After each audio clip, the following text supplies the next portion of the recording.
मान बढ़ाई जमपुर जाई, तुम होए रहो दास समदासा। मान बढ़ाई में रहोगे तो काल के लोक में रहोगे।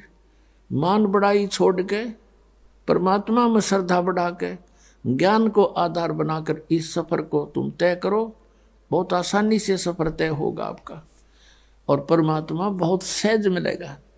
अब फिर ये जब सब समस्याएं हमारी हल हो जाएंगी और फिर भी कोई ऐसी बात आएगी तो दाता दूर नहीं। परमात्मा ने यही करके दिखा था कि किसी ने उनके साथ बकवाद कर दी थी, चिट्ठी डाल दी, 18 लाख व्यक्ति आगे इकट्ठे हो गए, खाना खिलाओ भोजन दो 3 दिन और साथ में 2 हर और 1 असरफी कि ऐसा सबको दिया जाएगा। इस लालच में दुनिया इकट्ठी होगी। परमात्मा कहते हैं कि जैसे मैं बिल्कुल गरीब व्यक्ति था, ये दिखाया मालिक ने रिहर्सल करके ट्रेलर दिखाया, लेकिन मेरी आस्था भगवान में दृढ़ थी। मैं कंगाल था, मैंने सब कुछ मालिक पर सौंप दिया था। कहते हैं सर्वस्व सौंप देत साहेब को काज जिन्हों के सरिया। जो सर्वस्व सौंप देते हैं मालिक पर, कहते हैं फिर दाता हाजिर खड़ा रहता उसके लिए। फिर ये दिखा के देखो मेरे लिए परमात्मा ने केशव रूप बना लिया था, वो थे तो खुद ही, और केशव रूप बना के देखो 18 लाख व्यक्तियों को 3 दिन तक भोजन भी दिए, 2 हर भी दे दी, कंबल और साथ में असरफी यानी 10 ग्राम सोना डेली प्रत्येक खाने के बाद दिया।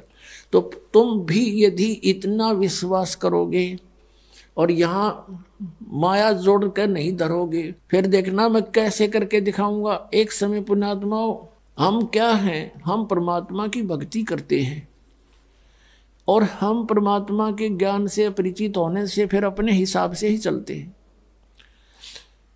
आदरणीय गरीबदास साहिब जी को परमेश्वर मिले थे कबीर देव जी, और फिर वो वाणी परमात्मा की उन्होंने लिखवाई। उस वाणी को पढ़कर बहुत से अनुयायी भी होने लगे गरीबदास साहिब जी के जाने के बाद। और पुण्यात्मा जो होती है वही परमात्मा की खोज में लगी हैं, तो वो किसी ना किसी गुरु के पास अवश्य चले जाते हैं और उस संत के बताए मार्ग पर वो करते हैं। अब जैसे और उनके होते हैं वो पिछले संस्कार, पिछले पुण्य होते। जैसी भी आपको शास्त्र अनुकूल साधना मिल गई तो ये आपके वर्तमान में किए हुए पुण्य भी आपके साथ होंगे। तो जैसे ये राधा स्वामी पंथ बना है, जैसे शिवदयाल जी थे, ये बहुत अच्छी पुण्यकर्मी प्राणी थे। आगे रास्ता मिला नहीं, स्वयं प्रभु बन गया, कोई गुरु धारण किया नहीं। आप पे परमात्मा कबीर जी की वाणी को और गुरु नानक देव जी की वाणी को, इनको पढ़ा के आप पे मन गढ़ंत मंत्र मंत्र बनाकर और बन गया प्रभु हठ योग करके। और उसको साथ साथ और बहुत से प्राणी और बिगड़ गए उसके साथ, उसको परम धड़ी मान के। एक व्यास के अंदर जयमल सिंह जी हुए हैं, उन्होंने उनसे नाम लिया, उन्होंने व्यास में एक डेरा स्थापित कर दिया। वो श्री जयमल सिंह जी के एक श्री सावण सिंह जी संत उनके शिष्य हुए। अब सावण सिंह जी के जो संत शिष्य आगे बहुत से बने, उनमें से एक बिलोचिस्तानी शाह मस्ताना खेमामल जी, जिसने सच्चा सौदा सिरसा के अंदर एक स्थापना कर दी डेरे की। अब देखो श्री सावन सिंह जी के शिष्य तो बताते हैं लाखों की संख्या में थे, लाख के आसपास, उन्हें 1.25 लाख के आसपास बता रहे नाम दिया।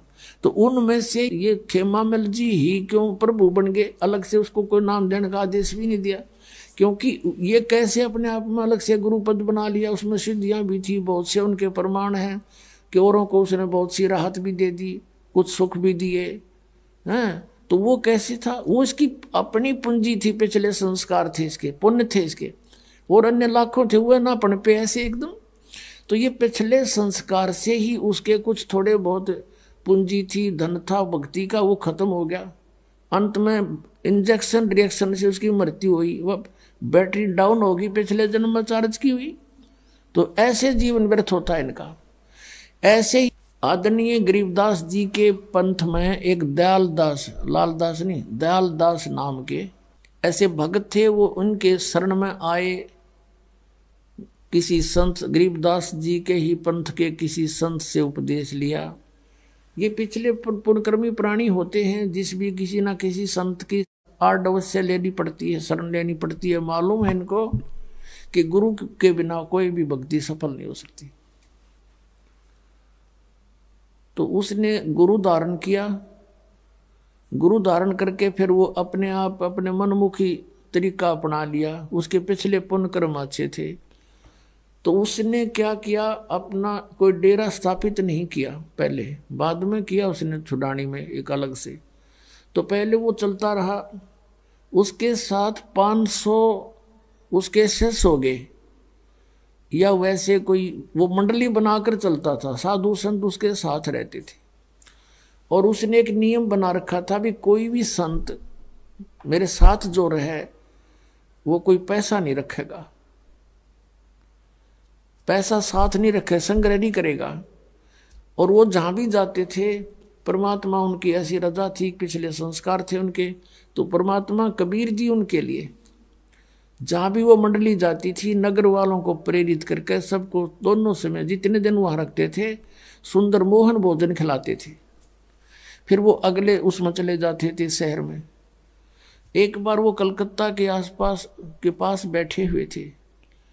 अब 3 दिन बीत गए, किसी ने रोटी नहीं खिलाई उनको, भोजन के लिए पूछा नहीं। दाल दास दुखी हो गए और भगवान से अर्ज करी। उसने स्वप्न में बताया कि तेरी मंडली में एक व्यक्ति पैसे लिए बैठा है, 500 रुपये उसके पास, और 500 रुपये में तुम 1 हफ्ता रोटी खा सकते हो, इसलिए हम तुम्हें देंगे नहीं। अब उसने सुबह सारे संत पालन कर लिए और कहा कि भाई जिसके पास पैसे हैं वो पैसे निकाल दो या मंडली छोड़ कर चले जाओ। अब कोई नहीं बोले। फिर कहा भी जा तो बता दो, नहीं तलाशी लेंगे। तो उसी समय एक खड़ा हुआ उनके साथ था, न बोला ना दूं 500 रुपये, ना दूं, ना दे तो भाई जा यहाँ से चला जाऊंगा। वो चला गया। अगले घंटे भीतर परमात्मा पहुंचे अन्य रूप बना के और कहा रे भक्तों गांव नगर के बाहर और 3 दिन से साधु भूखे बैठे हैं, अरे पाप लगेगा लोगों सेठो। वह फिर क्या था, घर घर में चढ़ा दी कढ़ाई और लग गए वहाँ बैंगियाँ पे दर दर का भोजन पहुँचने लग गया। 1 घंटे भीतर सारी तरफ कर दिए। बोलो सतगुरुदेव।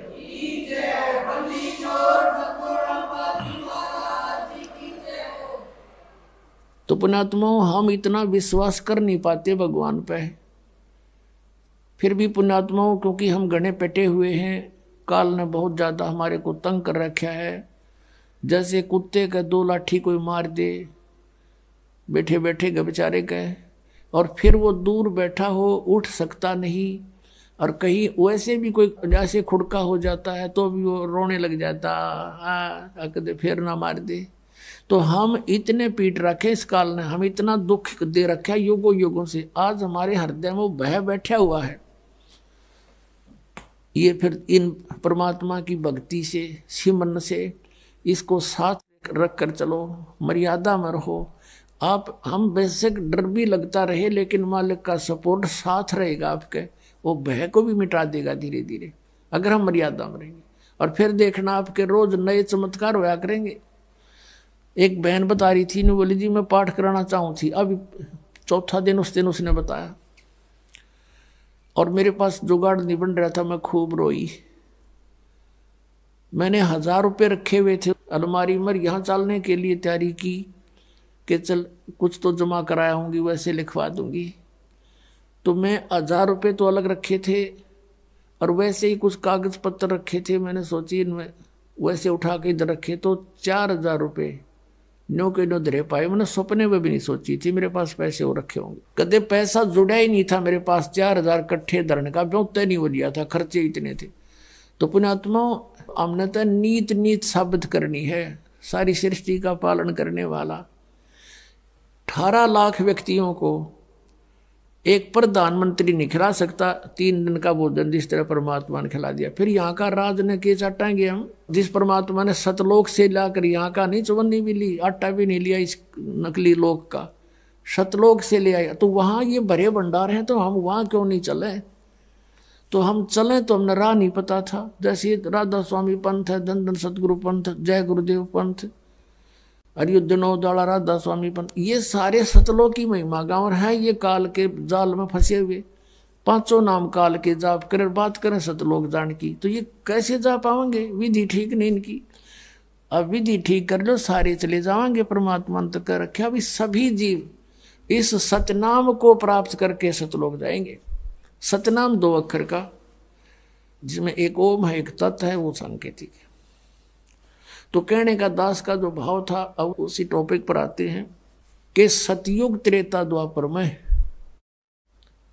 जो प्राणी अच्छी आत्माएं होती हैं उनको जन्म मिलता है। और वो कौन होती हैं? जैसे अब ये बैन उठ गया मालिक का, मालिक ने खोल दिया ये भंडारा मोक्ष का, ओपन कर दिया है मोक्ष पे, और ये मंत्र और ये वो मूल ज्ञान जो अभी तक छुपा के रखना था वो भी। तो अब अरबों खरबों की संख्या में पुण्यात्मा सतलोक जाएंगे जो इस मर्यादा में रहेंगे। और सतलोक यूं नहीं जाएंगे कि ऐसे मरते आना डर लगेगा, फलाना होगा, नहीं, आपको न पता भी नहीं लगेगा मृत्यु विघ्ना भी, क्योंकि इस ज्ञान से आपको ये दृढ़ता आ जाएगी कि यूं कवर तो छूटेगा। ये कवर जो हमारा पर डाल रखा 5 तत्वों का शरीर, ये तो छूटता है, सबका छूटे, ये तो रहना ही नहीं है। फिर इसके अंदर इसके डर किसा, इसके मरने का फिर भय किसा। और फिर ये होगा कि हमने जो भक्ति की है ये परमात्मा की बताई हुई है, और इससे आपके अंदर चाहे आप कुछ भी सोचने की चेष्टा करोगे, ये भक्ति का प्रबल ये प्रवाह आपको डगमग नहीं होने देगा, इतनी दृढ़ता पैदा कर देगा। जैसे सूरवीर होते हैं, शीश दे देते हैं पर उनके मन में डर नहीं पैदा होता। तो आप वो सूरवीर बन जाओगे, काल के साथ लड़ने वाले। इसकी सभी अटैकों का आपके ऊपर कोई असर नहीं होगा, और ऐसे जाओगे। कहते हैं आए हैं सो जाओगे राजा रंग फकीर, एक तो सिंहासन पर बैठ के जाएंगे, एक जुड़े जान जंजीर। आप तो जाओगे जैसे विमान के अंदर बैठा के ले जाएगा मालिक आपको, जैसे आपको सौंपना सा होगा, आपको सौंपन सा होगा। जैसे सौंपन में आदमी कार में बैठकर खूब सैर सपाटे करता है, तो ऐसे जा पहुंचोगे। तुम सतलोक जा लोगे, जब पता चलेगा वो शरीर वो कांचड़ी तो छोड़ आए, वो तो छोड़ने की थी, वह तो उसमें तो बहुत दुखी हो रहे थे। तो ये सारे जो तरीके मालिक करेगा आपके लिए। न जीव तो एक चौने नहीं छोड़ सकता अपने हिसाब से। तो सारा कुछ ऑपरेशन पे डॉक्टर का ही होता, मरीज जब उसके ऑपरेशन थिएटर में समर्पित हो जाता है। तो आप समर्पित हो जाओ, फिर वो करेगा सारा कुछ आपको, हर तरह से बचाव करेगा। जो आवश्यक वस्तु होगी वो आपको देगा, नहीं होगी तो नहीं देगा। तो डॉक्टर के अंडर ट्रीटमेंट होने के बाद मरीज ने अपने नहीं चलानी चाहिए, वो रोग को बढ़ा सकता, घटा नहीं सकता, ये सोच लेना। तो जो पार नहीं होंगे वो दुर्भागी प्राणी, क्या बनेगा उनके साथ? फिर वो जाएंगे जैसे आप कोई, ये रियल मंत्र है आपको जो प्राप्त है, ये सब इन देवताओं के, ये इनकी उपासना नहीं है, ये पूजा नहीं है, ये मजदूरी दे रखी है आपको। जैसे हमने किसी का ऋण देना है और उसके वहाँ मजदूरी करके पूरे करना चाहते, तो उसकी पूजा थोड़ी कर रहे हैं, हमने ले रखा तो देना पड़ेगा। तो ऐसे ही इन भगवानों की जो मजदूरी आपको दे रखी है यहाँ के प्रभुओं की, तो ये बहुत गजब के मंत्र हैं, बहुत अच्छे।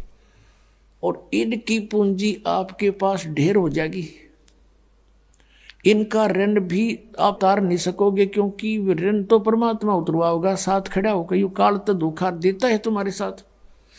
तो जो पार नहीं होंगे वो दुर्भाग्य प्राणी यही रह जाएंगे।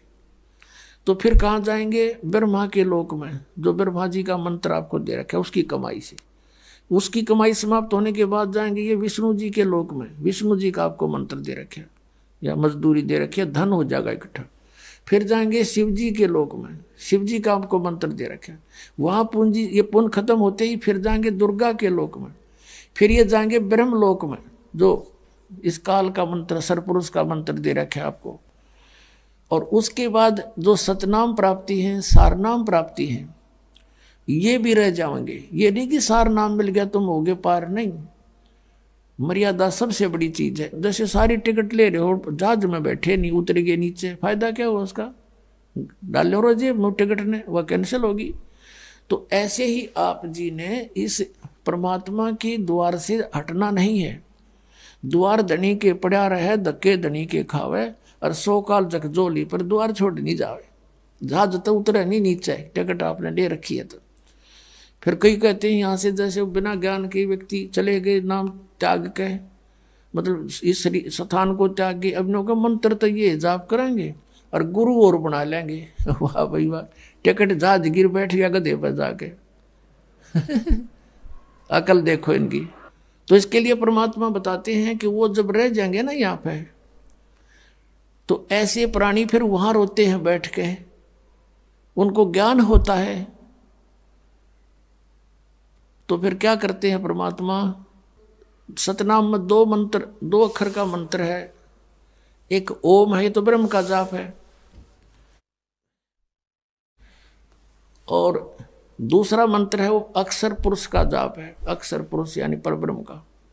लेकिन वो परब्रह्म का जाप होते हुए भी उसका धन बहुत गना है, और वहाँ वो केवल हमने वहाँ प्रयोग करना था उसको पार करने के लिए 7 संग ब्रह्मांडों को। लेकिन वहाँ ना जाने से फिर इस काल ने यहाँ पर नकली सतलोक, नकली अलखलोक, नकली अगमलोक बना रखे हैं। और उस दूसरे सतनाम के जो 2 अक्षर में दूसरा मंत्र है, उसकी कमाई को ये वहां बर्बाद करवा देते। उसके बाद फिर भी पुण्य इसके बहुत बच जाते हैं, क्योंकि ऐसा मंत्र है। फिर इनको वहां जब इसके पुण्य खत्म हो लेते हैं, ये क्या करता है? ये काल अपना गुजारा आपसे टैक्स लेकर, आप पर चार्ज लगाकर अपना काम चला रहा है। किस ब्रह्मांड का इतना कंगाल आदमी है? जैसे राजा होता है, वो प्रजा से टैक्स लेकर ही प्रभु पाकता है। उसके टैक्स से सेना खरीदता है, उसके टैक्स से मौज मारता है, उसके पास खक नहीं होता। ऐसे यहाँ की सारी व्यवस्था, यहाँ के भगवानों तक भी यही व्यवस्था है इनकी। तो आप इसने होटल बना रखे ऊपर, वो स्वर्ग जिनको कहता है। आपके जो पुण्य होते हैं, उन पुण्यों के ऊपर से ये 25% टैक्स लेता है आपको वहाँ पर। और वो तो अलग जमा होता है, और बाकी वहाँ जो आप खाने पीना वो सब फ्री नहीं होता। आप ही की पूंजी को वहाँ वो उसने डाइट रख रखी है, ये खाओगे इतनी डाइट, अब ऑटोमेटिक वहाँ कैंसिल होती, खत्म होते चले जाते, और वो सब धन उसी के पास रह जाता। तो उसके बाद फिर आपको कहाँ भेज देता है? पाप के आधार से नरक में। नरक भोगने के बाद फिर कहाँ पटकता है? कि सतयुग में सबसे पहले जो अब कलयुग के अंदर जो पार नहीं हुई, परमात्मा कबीर जी की शरण में आकर जिन्होंने सत भक्ति कर रखी है, वो पुण्य फिर भी गणे बच जा उनके। अब उनको फिर कहाँ ब्राह्मण मट्टी करवाओगा? उनकी सतयुग में जन्म देगा। अपनात्माओं, जैसे कई भक्त कहते हैं, क्योंकि हम जीव हैं, हमारी सोच जीव वाली ही है, हम यूं कहना लग जाते हैं भगवान ने ऐसा क्यों किया, भगवान ने ऐसा क्यों किया। तो ये बालक सोच है। हम भगवान से सियाने नहीं हो सकते। हमने कभी भी परमात्मा के किसी भी क्रिया में हमने दोष नहीं देखना चाहिए। लेकिन बालक हैं और हम दूध के जले हुए हैं, लस्सी को भी फूकना हमारा स्वभाव बन जाता है, भय बना होता है। और इन अज्ञानियों ने हमें इतना धोखा दे दिया होता है कि हम उनके ज्ञान को सही मानकर स्वीकार किए बैठे थे। और जब ओरिजिनल ज्ञान आता है तो हमारी बुद्धि फिर उसमें खुरापात नरे पैदा हो जाते हैं। कहीं ये भी गड़बड़ ना हो, इसलिए नरे प्रश्न पैदा कर देता काल दिमाग में। पुणात्माओं, जैसे एक मार्केट में 9 नकली दुकानें हैं, और उन 9 नकली दुकानों पर जो व्यक्ति ठगा जा चुका है और कभी इत्तेफाक से उस ओरिजिनल पर भी पहुंच जाता है, तो उसको उनसे भी ज्यादा शक की दृष्टि से देखता है। ये स्वभाव होता है।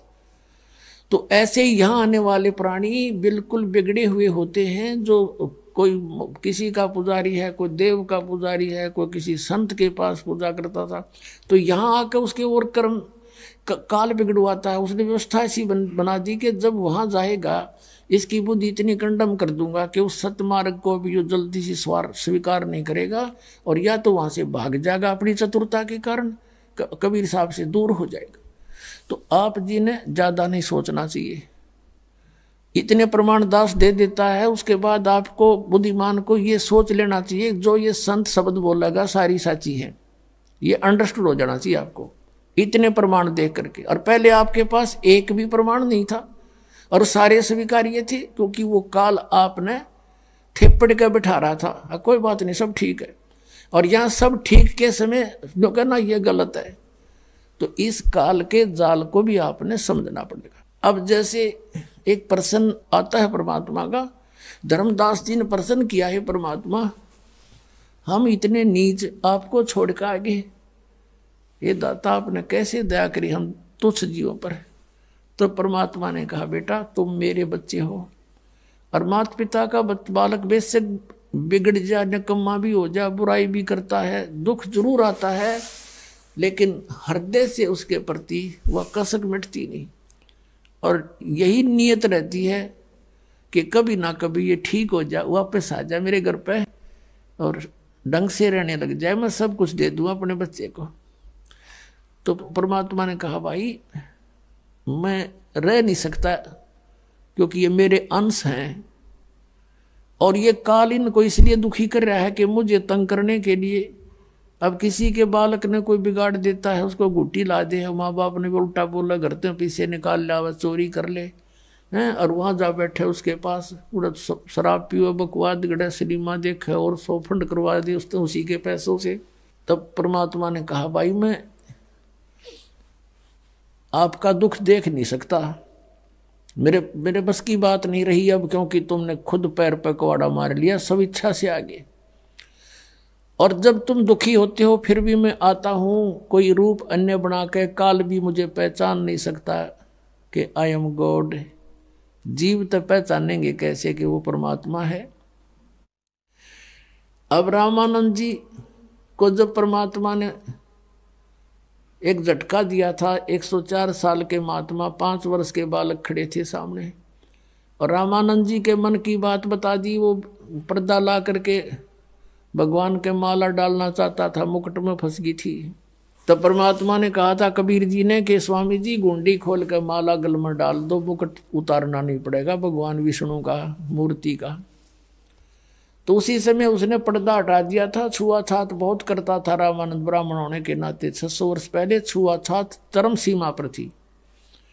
और सामने एक धानक का बेटा खड़ा, वैसे तो सबका बाप, लेकिन समाज की दृष्टि में धानक का पुत्र कहलाया, बाकी वो किसी का पुत्र नहीं था, सब शक्ति से आए थे, सब सहशरीर आए थे। तो उस समय उसने, क्योंकि परमात्मा की चाहने वाली आत्माएं फिर नहीं देखा करती मजहब धर्म को, जाति और कर्म को, उसको भगवान चाहिए, सामने खड़ा उस बच्चे की जाके, एक धानक के बच्चे को ब्राह्मण ने ऐसे सीने से लगा दिया भगवान समझ के। और जब रामानंद जी ने ऐसे किया, मालिक के शरीर को रुई जैसा शरीर परमात्मा का, क्योंकि उनका शरीर असनाविरम अकायम है, हाड चाम का पुतला नहीं, हमारे जैसा नहीं है। तब रामानंद जी ने कहा था, मन की पूजा तुम लखी और मुकुट माल परवेश, और गरीब दास गति कौन लखे, तेरा कौन वर्ण कौन भेख। अब कहते हैं आपको क्यों कैसे पहचाने दुनिया परमात्मा, आप सचमुच परमात्मा हो।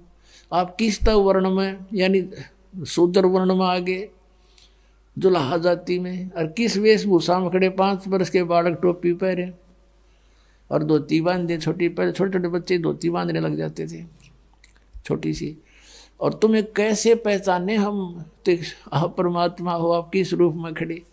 तो परमात्मा कहते तुम कैसे पहचानोगे, काल नहीं पहचान सकता मुझे, वो ऐसे ढंग से रहते हैं। तभी तो नानक साहब ने कहा था, ए ठगवाड़ा ठगी देश खरा सियाणा बोता बार, ये दानक रूप रहा करता, लोगों दानक रूप रहा करता। तो उसमें कहते हैं परमात्मा, जब ये मेरी आत्मा तपस्या पर तंग पा रही थी, भटक रही थी, चटक पटक हो रहा था, इनको खील की तरह भून रहा था ये काल, उस समय वहां पर ये यहाँ के गुरु भी उसके ऊपर पिट रहे थे, जलाए जा रहे थे, यहाँ के देवता जो शरीर छोड़ के वो भी वहां पर भूनने जा रहे थे। अन्य प्राणी भी, गुरु भी, शिष्य भी वहीं पिट रहे थे, भून रहे थे। तब मैं वहां पहुंचा। मेरे जाते उनकी तपस्या पर जहां भून कर ये काल खाता है, वो एक बहुत बड़ा तवी होती है ना, तवी बहुत बड़ी, ऐसी इस टाइप की पत्थर की शिला, वो अपने आप गर्म रहती है, उसके ऊपर ये डाल देता है उसको। और वहां चटक मटक होते हैं जीव 1,00,000 प्रतिदिन, मानव शरीरधारी प्राणियों को वहां फूकता है। अपनात्मा जैसे ये कवर है, ये तो यहाँ रह जाता है। जैसे बादाम होता है, बादाम का ऊपर का छिलका यूजलेस होता है, लेकिन उस छिलके बिना अंदर की गिरी नहीं बनती। तो इस कवर से वो अंदर के सूक्ष्म शरीर में जो सारे जीवन में आप आहार करते हो, और आप देखते हो इस काल का जाल है कैसा कि प्रत्येक प्राणी व्यसन करवाता, सबसे व्यसन, हुक्का, तम्बाकू, शराब, मांस, ये जरूर बाई फोर्स करवाता है किसी ना किसी तरीके से। और फिर उसके माध्यम से अंदर सूक्ष्म शरीर पर गंध पैदा कर देता है, गंध इसका आहार बनता है जिसे, और उसको तपस्या पे भून कर, उन जीव तो मरता नहीं, लेकिन उस समय इतनी पीड़ा होती है पूछो मत। और उसमें से गंध निकालता है वो भून का कति, और फिर उनको अचेत हो जाते हैं प्राणी वहाँ। फिर कुछ देर के बाद फिर उनको फेंक देता, उड़ा देता है। फिर रास्ते में कहा करके सचेत होते हैं, और फिर वो धर्मराज के सामने आकर लाइन में खड़े हो जाते हैं। वो आगे कर्मों का दंड अलग अलग से है। तो वहां जब वो खड़े थे तपस्या पर भुने जा रहे थे, परमात्मा पहुंच गए, और सभी प्राणियों की वो जलन समाप्त होगी जिसके कारण वो पीड़ित थे। तपस्या ज्यों की त्यों सुलग रही है, लेकिन वो आँच, उसकी आँच जो है प्राणियों को तंग नहीं कर रही। उस मालिक के वहां पहुंचते ही तब वो सोधी में आए, देखा कि सामने कौन खड़े हैं, इतना सुंदर शरीर। उनसे पूछा कि हे भगवान, उन्हें समझ लिया कि परमात्मा हैं, क्योंकि यहाँ हमने यही पता है कि कर्म का दंड भोगना ही पड़ता है। तब सभी वहाँ बुद्धिमान व्यक्ति भी थे जो गुरु पद पर थे, उन्होंने कहा कि प्रभु हम यह कौन से कर्म का भोग भोग रहे हैं। तो परमात्मा ने कहा, ये कर्म तुम्हारा बहुत भयंकर है बच्चा, ये तुम्हारा यहाँ का कर्म नहीं, तुमने सतलोक में ये जुल्म किया था। तुम मेरे से विमुख हुए थे, इस काल के साथ आसक्त होकर आगे थे इस पर, और तुमने अपने पैर पर कुहाड़ी मार रखी है। फिर सृष्टि रचना सुनाई भगवान ने सारी उनको खड़ा होकर के कि तुम नो फंस गए यहाँ पर। अब देखो तुम, आप गुरु जी थे, ब्राह्मण थे, कहाँ जी, आप ये पूजा करते थे, कहाँ जी, देख तुम्हारी क्या दुर्गति, और आगे क्या होगा बताओ, ये देख तेरी हिस्ट्री शीट, अब तू नरक में जाएगा, उसके बाद तू गधे की योनि नहीं पाएगा। वो पूरी लिस्ट दिखा दी परमात्मा की, एक सेकंड का काम। और ये दुर्गति होगी, तुम बात करे था लोगों को समझाने की, तू आप नरक में जा रहा है। तू वहां तो सारी समझ में आ गई थी कि सचमुच बिरान मट्टी हो रही है हमारी, कहाँ गई वो भक्ति, के काम आई। आज जोड़ कर कह सारे भगवात्मा हमें छुटवा लो, इस काल से बचा लो। परमात्मा ने कहा बेटा ऐसे नहीं है, जब तुम जाए धरो जग देहा, तब तुम करना मेरे सत शब्द स्नेहा। ये सतनाम स्नेहा, मेरा जो सतनाम है उसको दृढ़ता से ग्रहण करना, उसको छोड़ना नहीं आजीवन। जब तुम्हें कभी मनुष्य शरीर मिल जाए मेरी रजा से, तो उस समय जब मेरा कोई संत तुझे मिल जाए, वह सच्चा नाम बताने वाला है, उन काल के दूतों को त्याग कर तुरंत उसकी ग्रहण कर लेना शरण, फिर देखना कैसे पार करूंगा, ऐसे नहीं कर सकता। तो उसी समय वो काल आ गया उनको खाने के लिए, उसको समय निर्धारित था उसका। लेकिन उस दिन परमात्मा की रजा से वो जीव वहां से गए नहीं थे, उसने समय फिक्स कर रखा है। इतने समय के बाद वो जीव वहां से ऑटोमेटिक उड़ जाते हैं अचेत स्थिति में ही, और रास्ते में वो सचेत होते हैं। फिर वो ऐसे क्रिया थी। उस दिन परमात्मा की रजा से वो वहां से गए नहीं। परमात्मा ने, कबीर साहब ने कहा कि देखो वो सामने आ रहा तुम्हारा वो काल भगवान, जिसको तुम निराकार निराकार बताते थे, देखो वो आ रहा है, ओछा माथा, लंबे दांत, काला चेहरा, ये देखिए इसका ओरिजिनल रूप। और इसने गीता जी में कहा कि अर्जुन 7वें अध्याय के 24-25वें श्लोक में कि मैं अपनी योग माया से छुपा रहता हूँ, मैं किसी के समक्ष नहीं आता, समक्ष आ जाता कालजा पाट जा सबका, इतना भयंकर चेहरा है इसका। जैसे अर्जुन जैसे योद्धा को इसने बाहर दिखाया था कृष्ण से निकल कर बाहर, कि ये हमारा असली रूप खान लाग रहा, सपने उसके मुंह में सब जा रहे हैं। अर्जुन से जैसे योद्धा के हाथ पैर कांपने लग गए थे उसको देख कर, तो यो भगवान है जिसको देख कर डर लगे, जिसको देख कर आत्मा प्रसन्न हो, वो है परमात्मा। तो जब वो सामने आया कि देखो तुम निराकार कहते थे, ये है वो तुम्हारा गॉड। अब कहा कि अब तुम जाओ, अब मेरी रिस्की बात जाएगी यहाँ पे। इतना कहती वो सारे जीव ऑटोमेटिक वहां से आकाश में उड़ गए बहुत ऊंचे, और फिर अपने स्थान पर पहुंच गए जहां उन्होंने जाना था। अब काल ने देखा कि ये जोग जीत कैसे आ गया। परमात्मा ने जोग जीत अपने पुत्र का रूप बना लिया। कहते हैं 100 छल छिद्र मैं करूं अपने जन के काज, इस गंदे लोक में परमात्मा ने भी हमारे लिए इतना कुछ करना पड़ता है हमें निकालने के लिए। अब जोग जीत रूप में ही परमात्मा ने अपने पुत्र के रूप में इस काल को 21 ब्रह्मांड समेत सतलोक से निष्कासित किया था और कहा था ये सुन ले आदेश परमपिता का, निकल जाए यहां से। तो 21 ब्रह्मांड लेकर ये आया था। इसने गलती बहुत की थी वहां पर, दुर्गा इस प्रकृति के साथ दुष्कर्म करना चाहा था। इसने इसके पेट में शरण ले ली थी और परमात्मा ने फिर उस लड़की को उसके पेट से निकाल करके दुर्गा को और इसको दोनों को वहां से 21 ब्रह्मांड समेत भेज दिया था। और दुर्गा को परमात्मा ने हम सब आत्माएं पहले ही दे दी थी उसको बीज रूप में, और वचन शक्ति से उत्पन्न करने का आदेश दे दिया था। तो उसने ये प्रतिशोध लेना चाहा काल ने कि जोग जीत आज फंस गया, मेरे लोक में क्यों आया, तो मेरी आज्ञा बिना। और फिर उसको याद आ गया, हो सकता है पिताजी का, परम पिता का कोई आदेश लेकर आया हो। कहा कि पहले तो मुझे तू बता पिता का कोई आदेश है तो, और फिर आज तुझे मैं कूटूंगा, आज तेरी पिटाई करूंगा। तूने मेरे साथ बहुत जुल्म किया था, मुझे वहां से निकाला था, मैं यहाँ बुरा हाल हो रहा है मेरा। तब जोगजीत रूप में परमात्मा ने कहा था कि सुन ले ज्योत निरंजन परमपिता का आदेश मैं किस लिए आया हूं। अरे भले व्यक्ति ये तेरे साथ आगे इन के बुरा किया तेरा, ये मेरे बच्चे तेरे साथ आ भी गए तो तेरा के बुरा किया इनने, तो इनके साथ कैसा जुल्म कर रहा है। किसी को गधा बना के घुमा रखा है, किसी को कुत्ता बना दिया, टट्टी खा रहा है हैं, और फिर किसी का बेटा मर गया, किसी की बेटी मर गई, किसी की आँख फूट गई, किसी की दोनों टांग कट गई, हाहाकार मचा रखा। तेने कसाई को शर्म आई थोड़ी बहुत, पिताजी ने भेजा हूँ मैं, पिता के आदेश से आया हूँ और नीचे जाऊंगा मैं, तेने परमात्मा का नामो निशान मिटा दिया, भगवान का तो जिक्र भी नहीं करता तू, अपने आप पर बैठा है और तेने सारा झूठा ज्ञान फैला दिया, इनके मूर्ख बना रखा है, इनको सच्चाई से दूर कर दिया। नीचे जाऊंगा, इतने काल के लोक में नीचे पृथ्वी पर जाऊंगा, सब जीवों को बताऊंगा कि ये काल नहीं है, ये भक्ति तुम कर रहे हो ये मोक्षदायक नहीं है, और सही मंत्र उनको दूंगा, सबको पार करके सतलोक भेजूंगा, ये आदेश है पिता का।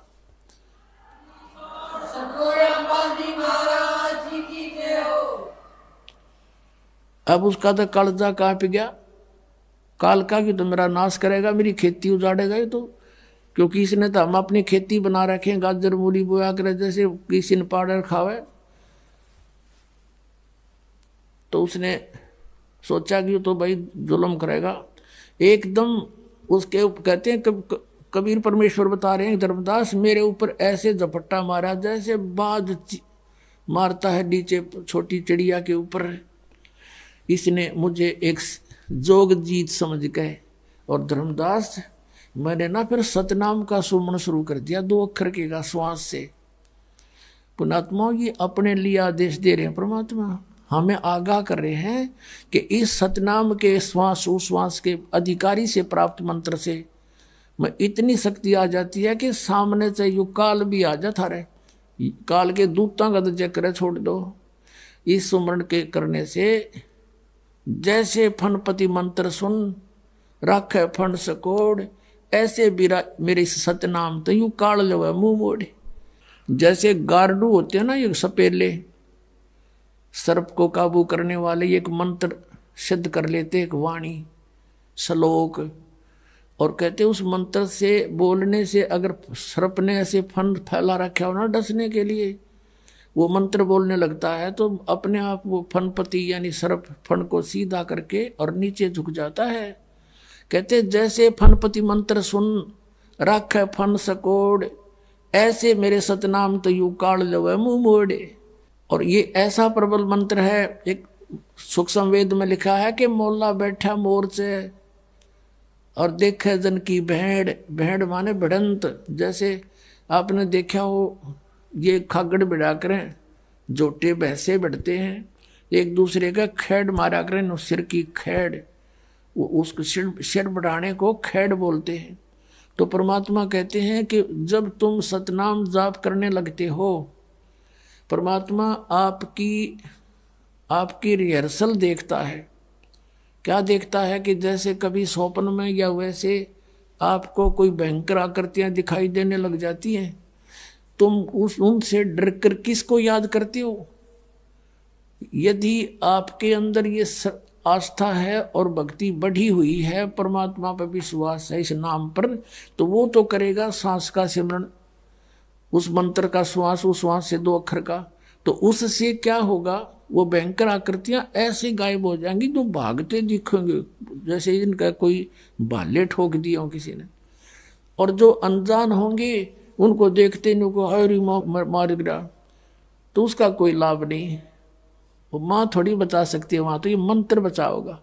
तो वो हथियार डाल देने वाला सूरवीर और वो सही ट्रेंड व्यक्ति नहीं होता। तो क्या बताया है कि 12 कोट यम किंकर जहां एक नाम की खैड़, 12 करोड़ यम के दूत हैं जो इन प्राणियों को यहां से लेकर जाते हैं, जब मृत्यु होती है साथ पकड़ कर बांध ले जाते हैं। तो कहा परमात्मा ने कि मौला बैठा मोर्चे और देखे अपने जन की भेड़, अपने भगत की कुश्ती देखे, यू कौन सा दाव लगाएगा अब। और 12 करोड़ यम किंकर हो वहां एक नाम की खैड़, एक नाम की खैड़, एक सिमरण श्वास का कहते सारा न लोट पोट कर देगा। तो पुण्यात्माओं, आप जी ने परमात्मा के इन फार्मूलों को अपनाना पड़ेगा, और ये दाव लाकर ही आप इसको ढा सकोगे, और कोई तरीका नहीं इसके।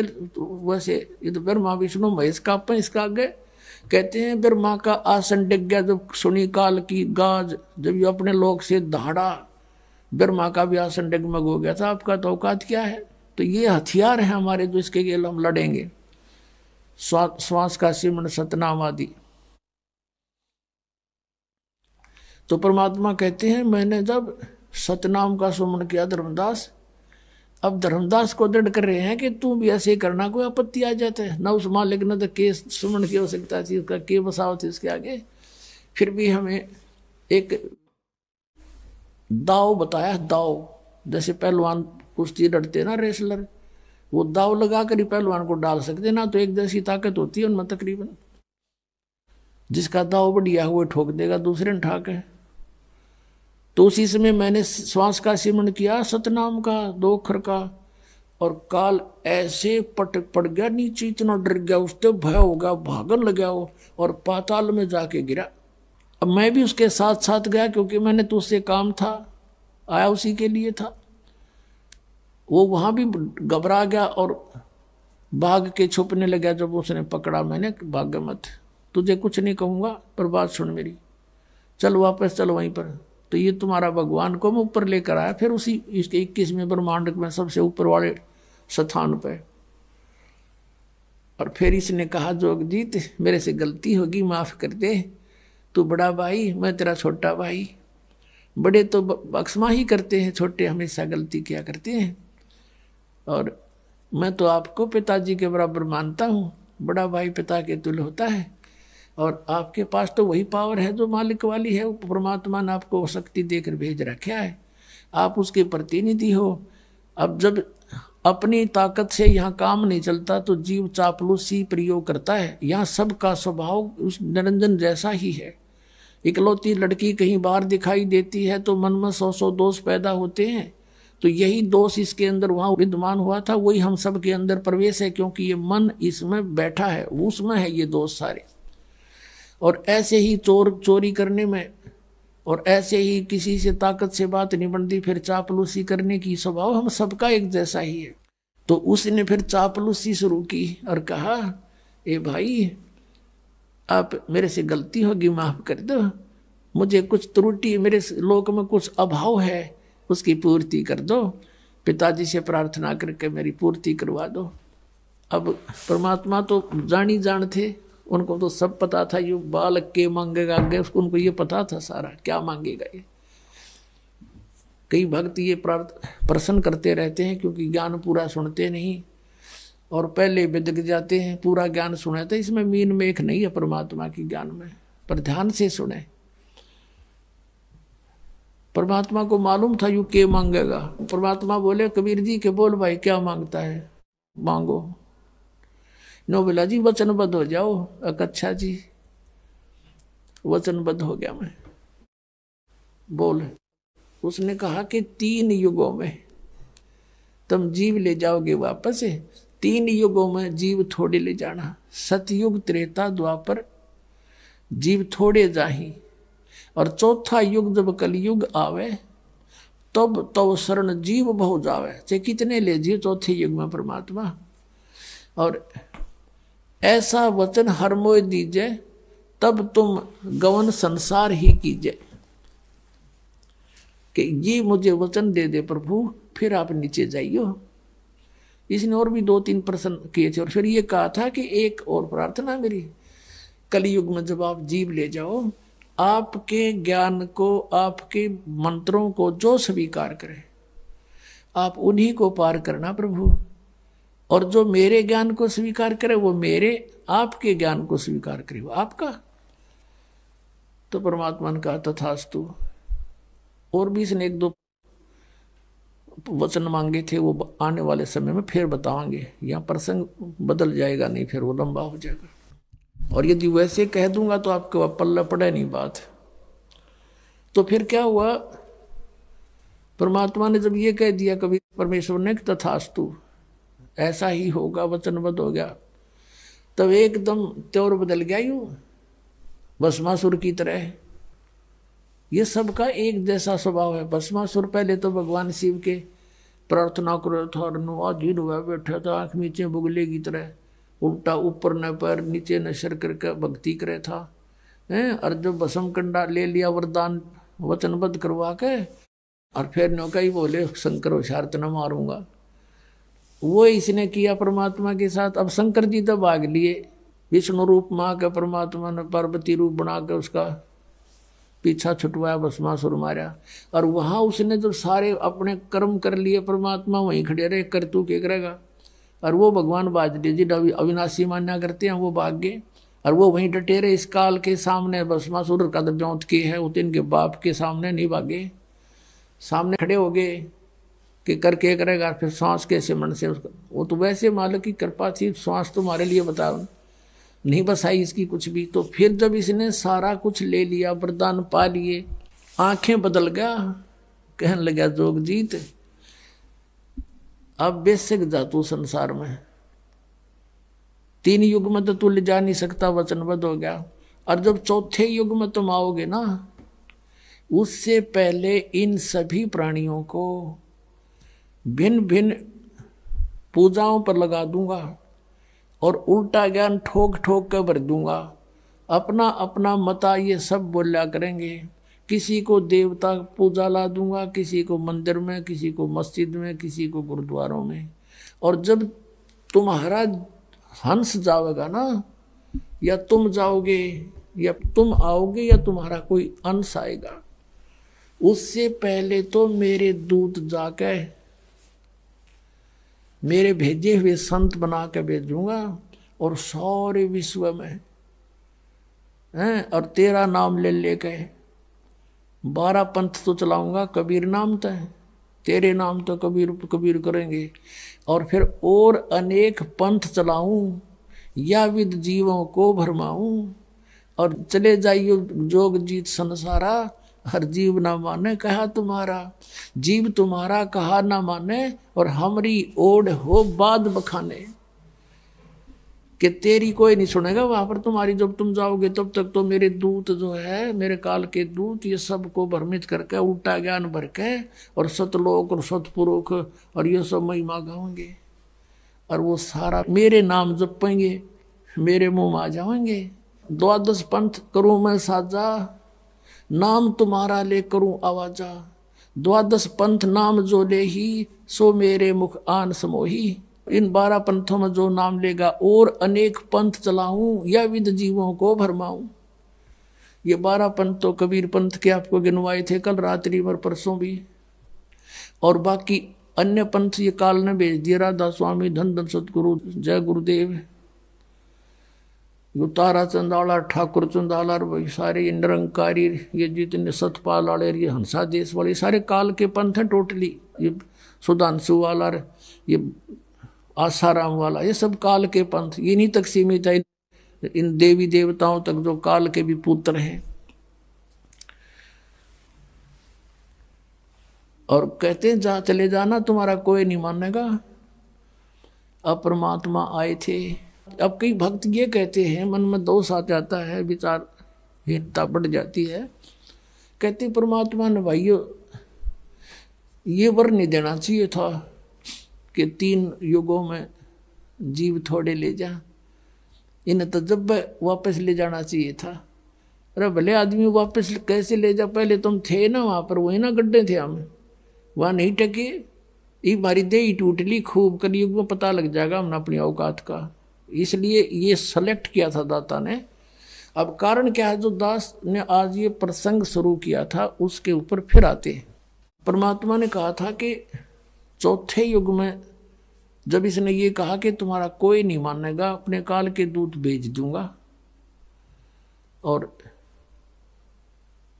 तेरा जो कोई हंस आवेगा बाद में, या तुम आओगे तो कोई नहीं सुनेगा, वो भौंकता रहेगा और उसका पत्थर मारेंगे, पिटाई करेंगे उसकी, कोई नहीं सुनेगा।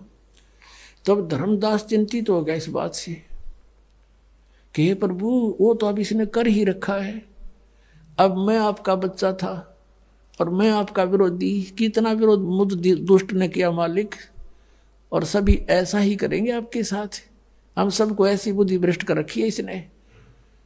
100% किए थे धर्मदास ने, 100 बार मालिक ने समझाया, कभी हाँ बरे, कभी फिर मुकर जाए, कभी हाँ बरे, फिर नानू को कर हो जाए, तो सब गिला न्यू कर रखिए। तो उसके आंखों में आंसू आ गए, परमात्मा आप कैसे समझाओगे हमें, मेरे जैसे दुष्ट हो गए सारे, सभी यही व्यवहार करेंगे आपके साथ जैसा मैं कर रहा हूँ। हे भगवान आप कैसे करोगे। धर्मदास जी को मालिक ने सारी बता दी थी, पर ये मेरा दाव पेच अभी सार्वजनिक ना करना, मैं तुझे बता देता हूं मैं क्या करूंगा। कलयुग की बिचली पीढ़ी में 12वां पंथ ये काल के जो कबीर पंथ में होंगे ना, गरीबदास का होगा।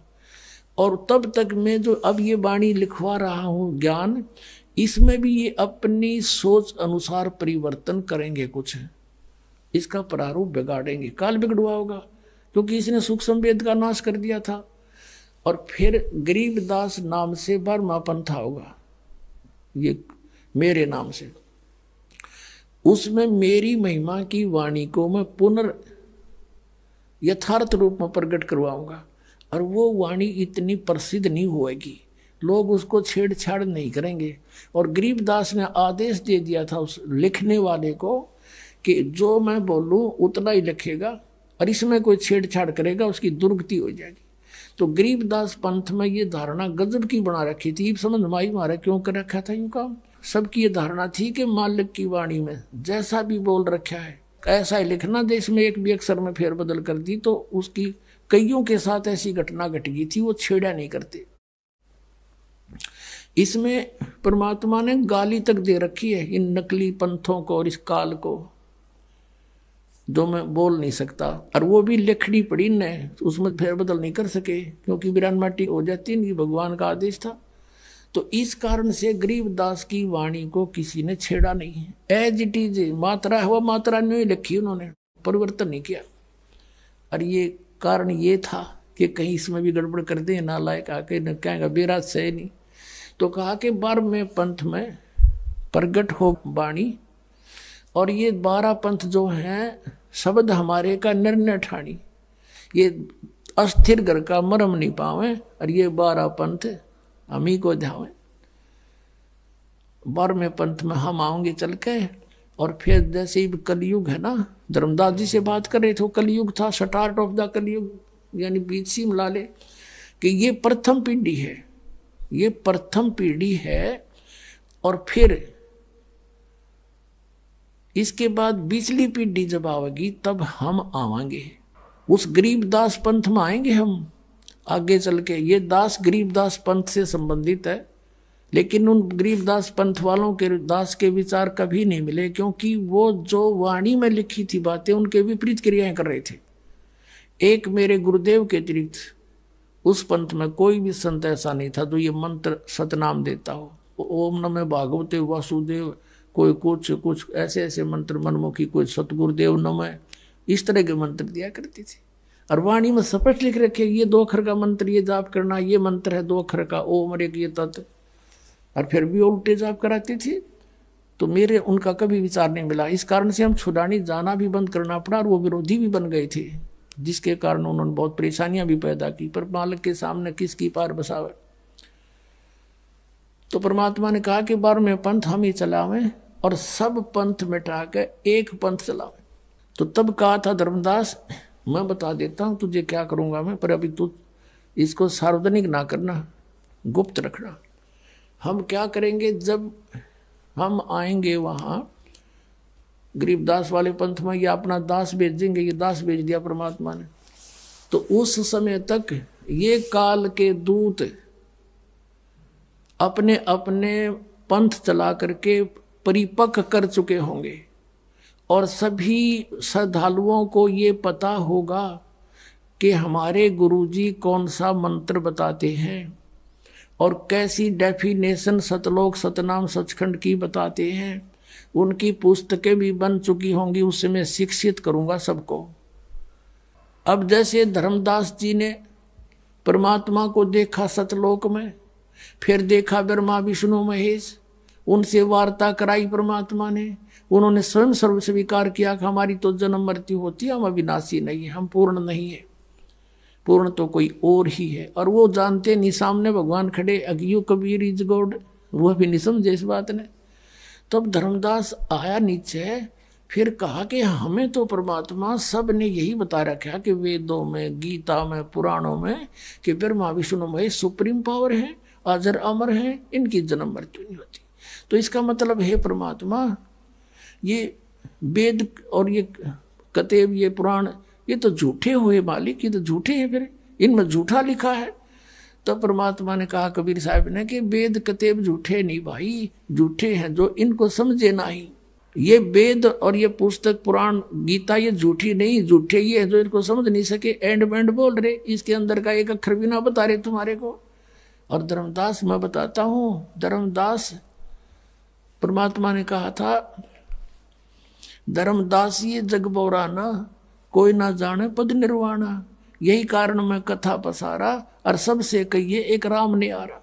यही कथा तुम जग जीव सुनाओ और सब जीवों का भरम नसाओ, भरम गए जग वेद पुराना, आदि राम का भेद नहीं जाना। और ब्रह्मा विष्णु महेश की उत्पत्ति बताई परमात्मा ने कि अब मैं तुमसे कहूँ चिताई, त्रिदेवन की उत्पत्ति भाई, माँ अष्टंगी पिता निरंजन, ये दमदार वंश नंदन। पहले की निरंजन राई, पीछे से माया उपजाई, माया देख रूप अति शोभा, देव निरंजन तन मन लोभा। काम देव धर्मराय सताए, देवी को तुरंत दरखाए, पेट से देवी करी पुकारा, हे साहेब मेरा करो उभारा। फिर टेर सुनी तब ता हम आए, अष्टंगी का बच छुड़वाए। फिर कहा कि धर्मराय की ने भोग विलासा, माया को रही तबासा, 3 पुत्र अष्टंगी जाए, ब्रह्मा विष्णु शिव नाम धराए। ये 600 साल पहले परमात्मा लिखवा गए थे। और कहता अब तू चुप रहना, बताना ना किसी को कि इन पुस्तकों में लिख रखे हैं, और जब मेरा दास आएगा ना, इन सब की पोल खोल जाएंगे। ये जिसे विद्वान हैं इन सब का फिर भांडा फोड़ देंगे हम, और मेरे बच्चे मुझे पहचान लेंगे। ये राधा स्वामी वाले 5 नाम काल के जाप कर बात करें सतलोक जान की। काल ने कहा था कि 12 पंथ नाम जो ले हमरे मुख में आन समोई। ये सभी पंथों के बारे में संकेत समझ लेना। और उस समय तक ये सब पुस्तकें बना चुके होंगे, सब प्रजा को शिक्षित करूंगा। अभी तक इनकी दाव लगा है, ये एक ब्राह्मण वर्ग या काजी मुल्ला वर्ग ही शिक्षित है, बाकी सब अनजान बना रखे। ये झूठी सारी झूठ बोल रहे, वेदों पुराणों के विरुद्ध व्याख्या बता रहे हैं, इन्हीं का नाम ले लेकर। ये काल के पक्के दूत हैं। और फिर हम सच्चाई बताओगे सब वेदों और किताबों की कि इनमें क्या लिखा, ये तुम्हें बता क्या रहे हैं। तो बेटा फिर ये मेरे बच्चे मुझे पहचान लेंगे। और यदि तूने ये मूल ज्ञान जो मैं तुझे बता रहा हूं, अगर अभी तूने बता दिया तो काल के दूत यही गुणगान लग जाएंगे और यही नाम देने लग जाएंगे। सतनाम 2 अक्षर का, ये सतनाम सतनाम करे नाम दे 5 काल के। और जबकि गुरु ग्रंथ साहिब की ये जो वाणी लेते हैं, संत मत प्रकाश भाग 4 में सावण सिंह जी ने बताया कि गुरु ग्रंथ साहिब में ऐसा लिखा है, उन वाणी भी लिखी है कि 2 अक्षर का भेद बतावे, सोए गुरु पूरा कहावे। गुरु नानक देव जी ने कहा है, जे तू पढ़ा पंडित 2 अक्षर बिन 2 नावा, परमत नानक एक लंघाए जे कर सत समावा। के हे पंडित, वो ब्रजलाल पांडे जो नानक साहब को पढ़ा करते थे पहले, फिर नानक साहब ने उन्हीं के साथ जाकर वार्ता की कि क्यों बका रहा दुनिया ने पांडा तू, तने कह का पता नहीं, बता दे कौन ब्रह्मा का पिता है, कौन विष्णु की माँ, शंकर का दादा कौन है, हमको दे बता। इस बात से उसने चंगर गया। उसके पिताजी को भी ब्रह्मा दिया, ब्रह्मा विष्णु महेश के माता पिता बताता है, तेरा पुत्र बिगड़ गया। तो उसका पिता भी विरोधी हो गया कि तू के पैदा हो गया हमारे। फिर कहा कि जे तू पढ़ा पंडित बिन 2 अक्षर बिन 2 नावा, जे तने ये सारे ग्रंथ भी पढ़ दिए, इसमें ये 2 मंत्र तुझे नहीं प्राप्त हैं तो यूजलेस है तेरी पढ़ना पढ़ाना। और परणवत नानक एक लंघाए जे कर सत समावा, 2 अक्षर का तो सतनाम हो गया और एक यू सार नाम आदि नाम है जो आपको दिया जाएगा। परणवत का अर्थ है जो मर्यादा में रहेगा उसको, और सच्चे दिल से इसको ग्रहण करेगा तो यू लंघाएगा यानी पार करेगा, यू मंत्र सतलोक भेजेगा। और ये 2 अक्षर का सतनाम है, ये आपका यहाँ तक उलझेड़ा सुलझावेगा। जैसे गीता जी अध्याय नंबर 18 के श्लोक नंबर 66 में गीता ज्ञानदाता कहता है कि सर्वधर्मान परित्यज्य माम एकम शरणम व्रज। जैसे 18वें अध्याय के 62वें श्लोक में भी इसने यही कहा है कि अर्जुन तू सर्वभाव से उस परमेश्वर की शरण में जा, उसकी कृपा से ही तू परम शांति को और सनातन परम धाम को प्राप्त होगा।